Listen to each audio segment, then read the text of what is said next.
What's going on, you guys? It's your boy 3Stickity in this thing, baby, representing TKOG.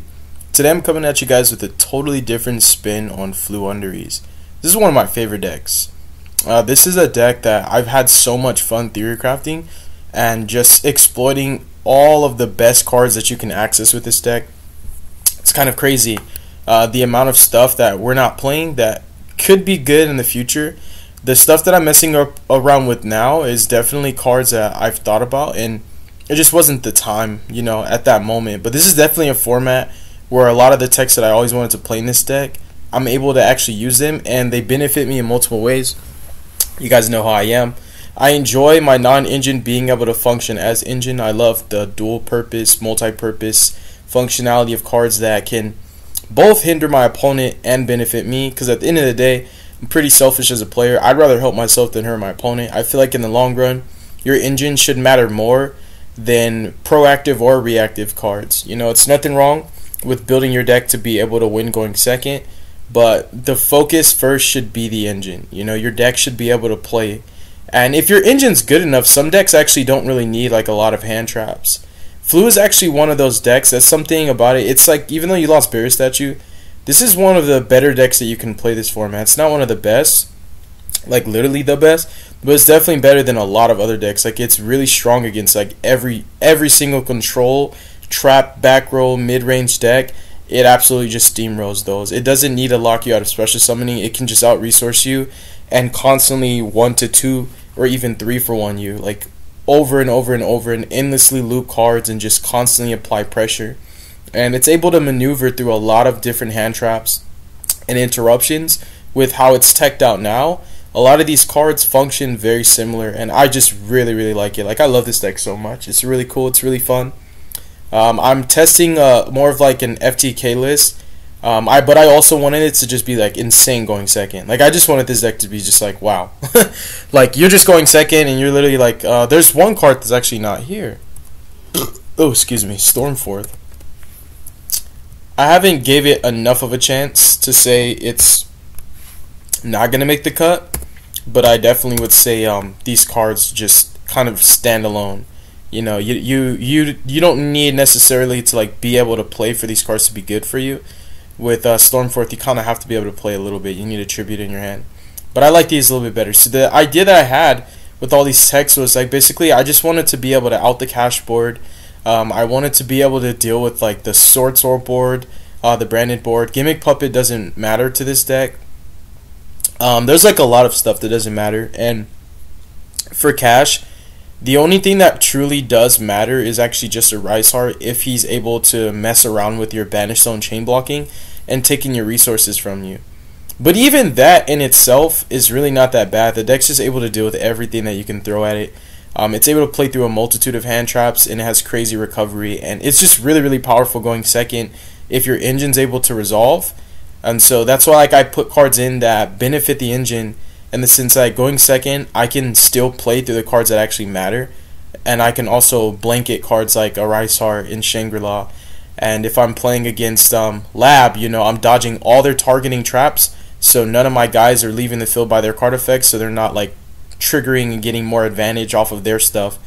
And when you're causing the traps to miss targeting and also having chainable quick plays, it's harder for Mommy to be able to set traps from the deck. So these techs also indirectly like affect the Lab matchup. They're just pretty much good against every deck. I like them a lot. If your Monster Zones gets locked out, these are crazy. If your Spell and Trap zone gets locked out, then you're just playing Flu anyways. And so if you guys like this kind of content, definitely consider subscribing to the channel. Let me know how I'm doing in the comments. Leave a like if you liked the video. Leave a dislike if you didn't. If you do subscribe, definitely click the notification bell.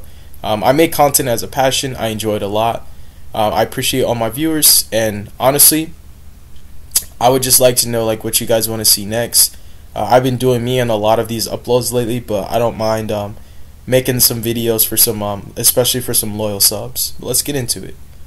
Let me check this out. It's freaking like almost 7 in the morning. I haven't slept yet. Let's get it. Alright, so these are all going second cards basically, including Prosperity and Duality. So 3, 6, 9, 12, 15, 16 going second cards. Technically speaking, if you're not getting all 5 of your zones locked, Samorg is a going second card. because it's able to chain block against Omni Negates, it's able to chain block against Ash, chain blocks against Gamma.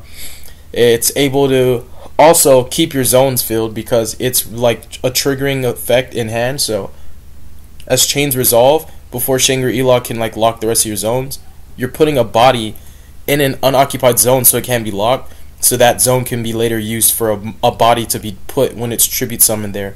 So this card is kind of crazy actually. This is definitely not something to be overlooked, because the way this list is built, like it's pretty much like I'm turboing out my engine consistently, but I'm basically resolving Impin 2 to 3 times every single turn, and also resolving Rosca minimum once, sometimes twice, because it's really, really, really disgusting when you can Rosca, put it back, and then when your opponent commits to their first action, you can Rosca them again, because you can make them discard as many as possible. So basically, you can hand loop your opponent for 3 turn 1, put up Disgusting Engine and follow-up, set up Omni Negates, Book of Eclipses for days, pressure, and spot removal that doesn't target or destroy. But also, your opponent, if they're not playing like a... No, not even, because if they set a trap, I can on-res... I mean, not on-res, I can literally just activate Dreaming Town. Like, funny enough, setting a card is still considered an action for some reason. So this card, like, basically, if this deck goes first, and you don't have the proper combination of hand traps, you're going to lose, unless you're playing Dark World. It's the only thing. Literally, it makes you discard. That's kind of the bad thing about it, but at the same time, it's still really not that bad. And so, Rosca's crazy. This is something that I was a little skeptical at first, because I'm like, dang, I have to have a field spell so it won't die. However, you just have way too many ways to access field spells. Like, literally, Robina actually accesses a field spell now because Robina searches Samorg.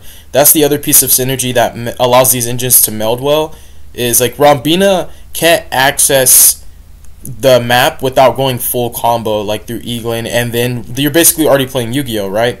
And it's going to get a little bit convoluted when you're not starting with it, because like now you have to activate map after you really wanted to summon off of Impin and capitalize off of his additional normal, but you want to hold that in hand to put map up and actually like keep playing off of the map. But now Robina actually searches a field spell, so that means everything that accesses Robina accesses a field spell, because the Samorg, you can literally just search it off Robina and it gets you the field spell, which is crazy. And this card is in itself is actually really, really, really good, especially with the text that you could put in your side deck. Like, Samorg Repulsion is stupid slept on.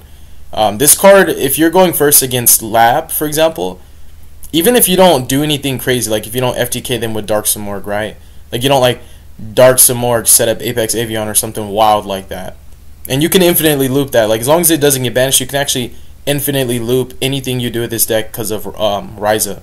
Like, Ryza can infinite loop, like, Featherstorm. It's, like, you literally just FTK. Like, everything this deck does is infinite. But even if you don't, like, you could still Samorg and just grab a Pulsion. So your crackback is like, hey, I went first. You want to set 5 pass? That's fine. At the start of my main phase, I'm going to force all 5 of your back rows before I even do anything. And let's not forget, like, once you set cards, I'm literally just about to start tributing them with Unexplored Winds, and I'm going to start Rising you, or I'm going to Avion you. And if that's still not enough, I have Repulsion in hand. So when you go first against Labyrinth, you win. And if you're going second, the only thing you're really concerned about is literally just 1, Skill Drain, 2, Virus. I literally side Eradicator as a cross-out target just for that matchup. Literally. And you put a crap ton of back row removal, because, like, when it comes to combo, this deck's pretty good against combo. It doesn't really care about a lot of the locks people are putting up. So the engine's crazy. And, like, this card, that explanation I felt was necessary so that you guys don't see it like, well, this card's inconsistent because you're not always going to have a field spell. You're going to have a field spell more than you have Rosca. You have more ways to get a field spell than you actually have ways to get Rosca. So you're always going to have a field spell, so don't worry about that. The idea behind it is literally just to make your opponent discard 3 cards. And what gets more beautiful is that this deck plays around low impact so well. Like Ash, you're always chain blocking. And when you include Samorg in your list, this is why I don't understand why people don't play this card. Like, it gets so overlooked, it's so slept on. This card beats Ash every single time. It beats Gamma every single time.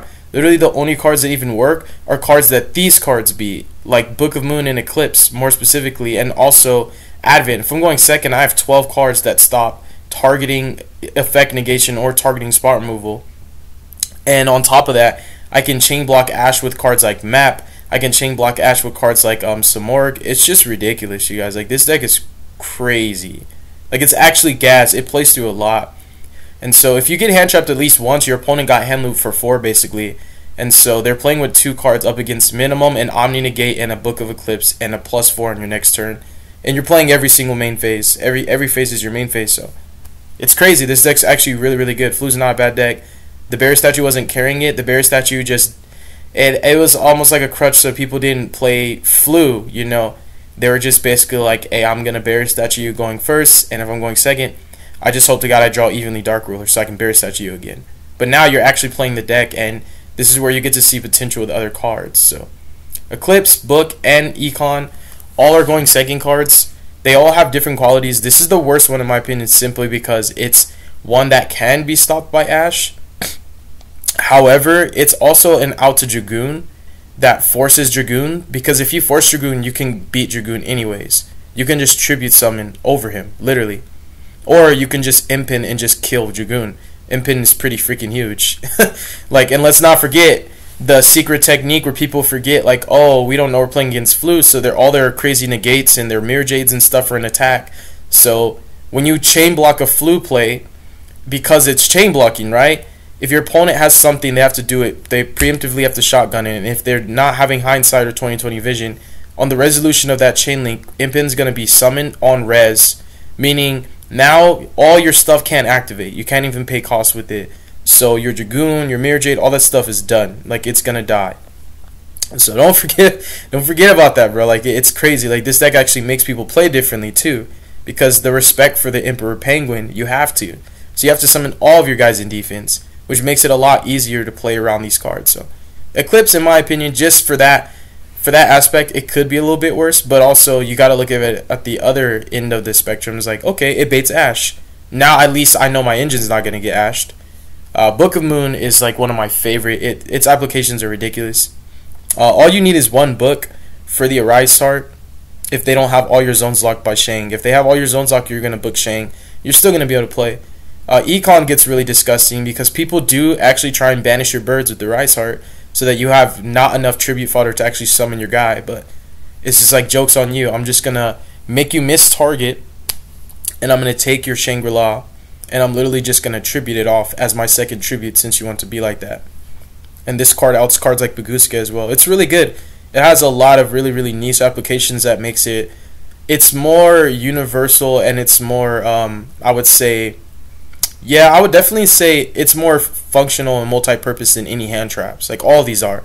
Because they protect me from hand traps. They insulate certain counterplay. But also at the same time, while they protect me, they still kill people. They still break boards. So I think this is the way to play Flu, if you ask me. Other really cool cards are like Stormforth. It's something really funny with Stormforth where the list I had initially, I wanted to play like turn 0 stuff like Nib. I wanted to put Bodies on field so I could start my turn with tribute fodder, so that Stormforth was more of a threat, because if I just happen to have a bird, it's just like they would have to respect it. It just gets people nervous. And then chain summoning is absolutely disgusting in Flu, because all your plays go up to minimum chain link 2. Every single time you do something with this deck, almost every time it's chain link 2. So you just activate chain summoning, and it's literally just, you get 3 normal summons as a quick play, which is ridiculous. Because when you have this, Impin's like an FTK. And that is also pairing with that. Because I'm not going to go in like a specific order, because you guys have eyes. You can literally see the whole list. I don't have to read every card's name for you to see what the cards are. You saw the list 2 minutes into the video. You know, it's a deck profile. It's not a screenshot. And so if we're talking about this new tech I'm messing with, Harpy Dancer. So the way she works and how I'm pairing her with my turn 1 plays is essentially what she's doing is she's returning my Impin to hand, right? So that I can immediately normal summon, right? But not immediately. You can just normal summon a wind monster. And see, the crazy thing about this effect, I learned this way back in high school, 2011 actually, or 2012, playing with my old teacher Chef Wayne in Yu-Gi-Oh Club. Harpy Dancer just normal summons a wind. It doesn't matter what level it is. So she just summons a wind, which is really crazy. So you just immediately summon Impin. And so she reloops Impin. And nonetheless, you always have tribute fodder either way. But it's just like weird how this card works, because she kind of, I don't know. There's not a good ruling on her, but she's really broken for how I use her. I like her more than Harpist. Harpist, the one that bounces one. I don't need to bounce stuff on my opponent's turn. They're not really going to have a turn. And so what you're doing with Harpy Dancer is, like I was saying, you're searching her off of, obviously, your Robina, and then you're using her to bounce your Impin, to summon Impin, because Impin's nothing is once per turn about Impin. And so Impin is going to do his thing again. And basically, turn 1, you're going to have Map, you're going to have Dreaming Town, you're going to have wins every single time after you've resolved Vraska. And one of the beautiful things with looping Impin is putting in rotation the Advent and allowing you to start street banishing stuff, so that Toucan turns into basically another Robina when you look at it. And so you're ripping 3 cards out of your opponent's hand, like, consistently, as long as you are literally able to play Yu-Gi-Oh! And as you can see, my deck is really, really consistent. I built it with way more starters than you normally would have in Flu lists. That's why it's okay to go over 40. Don't lose your brain cells and, like, go crazy saying 40 is the only way to play, because it matters more what you put in. And as long as you're not, like, going crazy and trying to play 60 card Flu, the 5 extra slots are okay. Because initially it was actually just 2 Eclipse and 2 Book of Moons and 2 Talents, I believe. So it was just 6 going second cards, and I was missing a few other engine pieces. It was 40 cards, but it had less going second cards, and also I was playing I think 2 Jack of the Hands, and then I cut down, like, I was cutting down on engine. Like, I was playing less engine to make my deck smaller, but I was like, I could just play consistency cards, and then I wasn't drawing enough going second cards, even though I'm playing 40. So I don't care about that. That it's, like, not a rule for me. So I think this is how you do it, right? You're gonna consistently turn 1 when you go first. You're ripping 3. You're ripping 3, and you're consistently accessing Dreaming Town, Unexplored Winds. You're getting access to Map, and you're getting Advent in rotation. Because once Advent's up, you're just gonna keep it there, because now everything you do on your opponent's turn is also gonna be insulated. Because now cards like Chalice, things that just Chalice is even getting popular, you guys. That's crazy. And anything they try to do to harm your birds, you can just Advent. So that means you're resolving everything. Everything's going to resolve. And you obviously, if you're a good Flu player, you're always leaving your banish zone a bit occupied. You're never taking, you're always doing 1-for-1 exchanges. One bird that gets summoned trades for another bird, just so that bird can allow his effect to be chain blocked. So basically, if you play this set correctly, if you started off your first turn chain blocking, you're playing the entire duel chain blocking. So your opponent will never be able to activate Ash unless you activate Advent or something like these. But your Flu plays, once you start chain blocking, you never stop. So Ash and cards like Gamma can never, ever be used. Ever. And so the only thing that works is, like, targeting negation. And that's why you have 12 cards plus 6 pots to stop those. And if that's not enough, Map beats Imperm with a decent hand. And so the deck's really crazy. And I really like the Dancer interaction a lot. Like, she's not going to do anything on your opponent's turn, but she does everything on your turn. She's ridiculous. She's absolutely ridiculous. She even lets you go all the way in on Ryza and not bounce himself back off his own effect, because you can just put him back with her. That way Ryza, it has a lot more applications going second, because Ryza does damage. You know, the problem is, like, when you want to full commit, you sometimes wish you were playing 2, and then you realize, I don't want to brick, right? You don't want to draw too many. So she solves multiple problems. She's actually pretty good. Like, I like her a lot. She's like my barrier statue, I guess. And Simorgh is just crazy. I don't know how people play. I would rather play Simorgh than Cross Out in the main. I would put Cross Out post siding. So yeah, you guys, that is my list. Like, literally, you see all my starters. You know, I have 9 ways to access a Flu without drawing a Flu. These 9 cards can RNG. Well, these 6 can RNG. This is the better starter between the pots if you want to play your engine, because it's a guaranteed bird. It doesn't matter, they're always going to take Robina. And the way this deck is, if you see how it's built, like, you can play with hands with just Eaglin. Like, especially with having access to the Simorgh stuff, it's a lot easier. And having a lot more frequent access to, like, the field spells and the map. And also going second, Eaglin by itself is a little bit better too, because you have cards like Econ, right? Which is just ridiculous. You have cards like Econ. I was also playing 3 Unexplored Winds, but it got to a issue where it was like the only time it was crazy going second was when I was already able to play.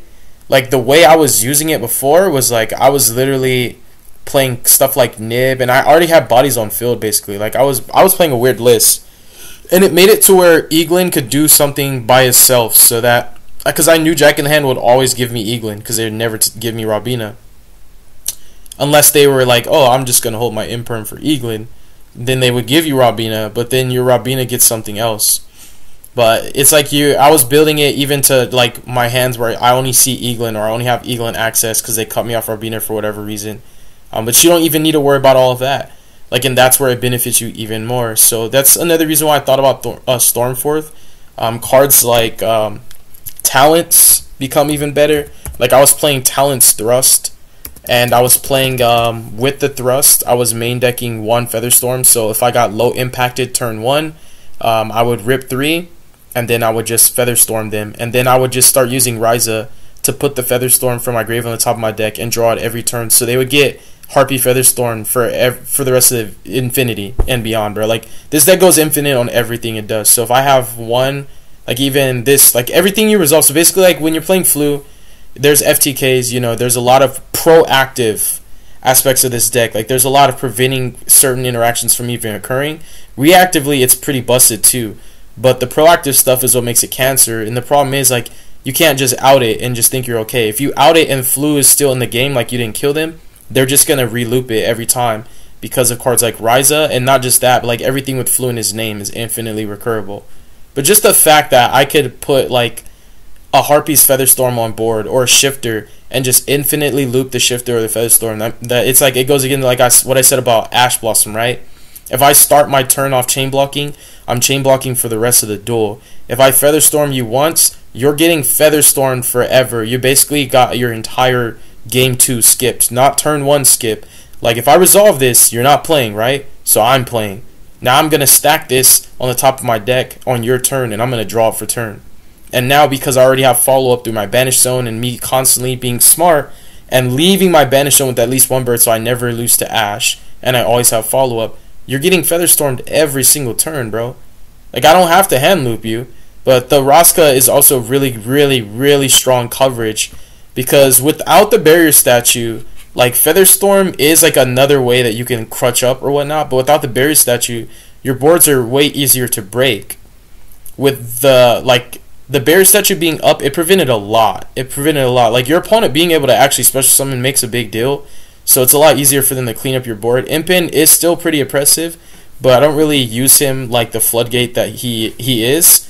Like, I just kind of use Impin to like be my shit all construct. He gets all my spells and traps, and then normally I'm just using him to tribute summon other stuff. So like on my opponent's turn, I don't start by tributing summoning for Avian or for Ryza or for even Raska. I always start by tribute summoning for Impin, because that's how you get more pluses off wins. Not pluses, but that's how you drain more resources from your opponent, because you're tributing one of their cards to summon Impin, and then you're using Impin to tribute summon for your big tribute that you were going to go for in the first place. Because I always stay with them. I stay with Impins on deck.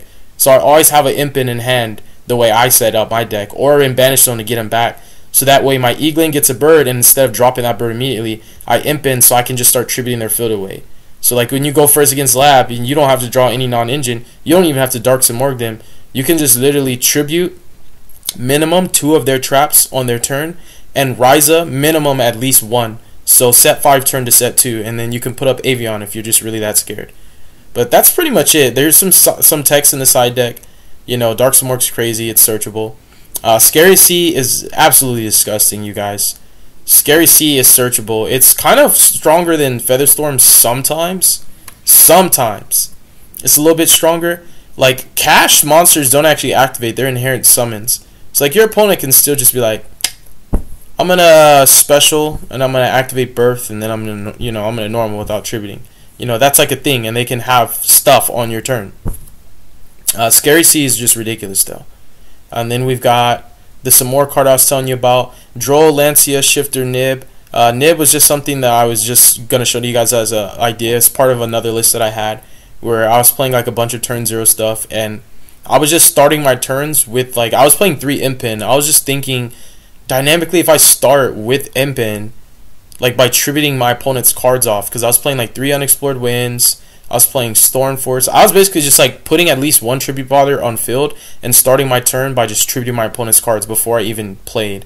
But it was just a little too gimmicky, because a lot of it still had to be like the cards were good if I was able to play, but they didn't help me to get a fighting chance to be able to play. So those kind of cards are bad when you're going second, because they're situationally good when you're already able to play, but when you're already able to play, you hypothetically could win without them. And so you need cards like these, where like they're gonna give you the ability to play with them. Without them, you can play, you know, decently, but with them, like, they're better than like this and like the Stormforth, where like you need specific engine pieces for those to be good. You draw these by themselves, they don't do anything. You draw these by themselves, minimum, they're at least gonna out what's preventing you from playing in the first place. And then you're obviously always gonna play 3-shifter even if you don't main it.